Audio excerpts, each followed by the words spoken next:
দেশের মানুষ মুক্তি পাক, দেশের মানুষ মুক্তি পাক, আমজনতা দিচ্ছে না, আমাদের দেশে ভারত যে অর্থনৈতিক আগ্রাসন চালায় সেটাকে দুর্বল করে ভারতকে অর্থনৈতিকভাবে ক্ষতিগ্রস্ত করব, বাংলাদেশকে অর্থনৈতিকভাবে লাভবান করব ভারতীয় পণ্য বর্জনের মধ্য দিয়ে। এটা বাংলাদেশকে স্বনির্ভর করার একটা আন্দোলন, স্বনির্ভর করার একটা লড়াই।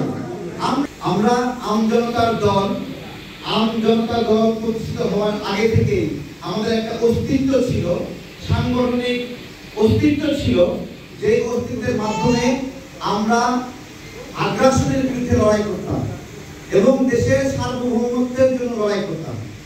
আমরা তখন থেকেই স্বনির্ভর বাংলাদেশ নির্মাণে লড়াই করতাম।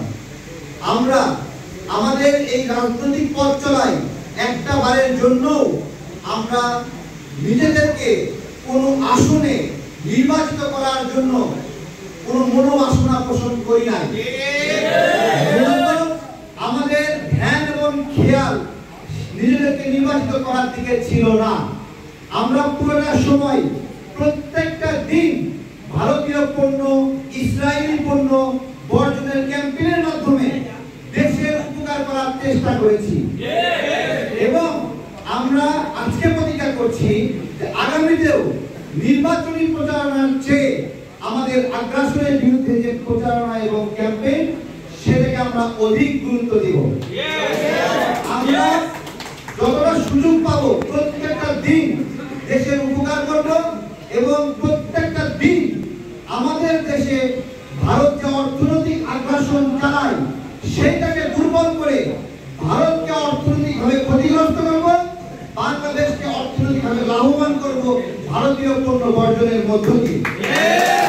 এটা বাংলাদেশকে স্বনির্ভর করার একটা আন্দোলন, স্বনির্ভর করার একটা লড়াই। আমরা এই স্বনির্ভর করার লড়াই সার্বভৌমত্ব আন্দোলনের মাধ্যমে এগিয়ে নেব। আজকে সবাইকে এই নিয়োগ করার, এই শপথ করার অনুরোধ করছি আপনারাও নিজেদেরকে বিভিন্ন এলাকায় নির্বাচিত করার চেয়ে ওই এলাকায় আগ্রাসন বিরোধী প্রচারণা, সার্বভৌমত্বের সংকট থেকে দেশকে রক্ষা করার জন্য নিজেদেরকে মনোনিবেশ করবেন। সবাই নিজ এলাকায় গিয়ে আমরা দাওয়াত দেব। কিসের দাওয়াত দেব? বাংলাদেশের পক্ষে দাওয়াত দেব।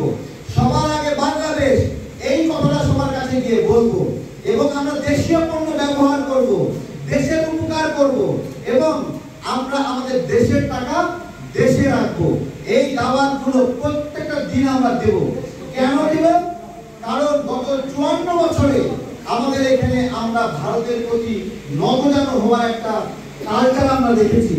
আমরা বিশ্বের মোড়ল আমেরিকার কাছে নতজানু হওয়ার একটা কালচার দেখেছি। আবার দেখেছি কেউ কেউ রাশিয়ার অ্যাডভোকেসি করছে। আমাদের বাংলাদেশের পক্ষে অ্যাডভোকেসি করার একটা রাজনৈতিক দলে বাংলাদেশে ছিল না, এখনো নাই। আমরা সেই জায়গা থেকে আমাদের কার্যালয়ে জায়গায় জায়গায় লিখে দিয়েছি ইন্ডিয়া আউট, ভারত খেলাও এবং সবার আগে বাংলাদেশ, বাংলাদেশ ফার্স্ট।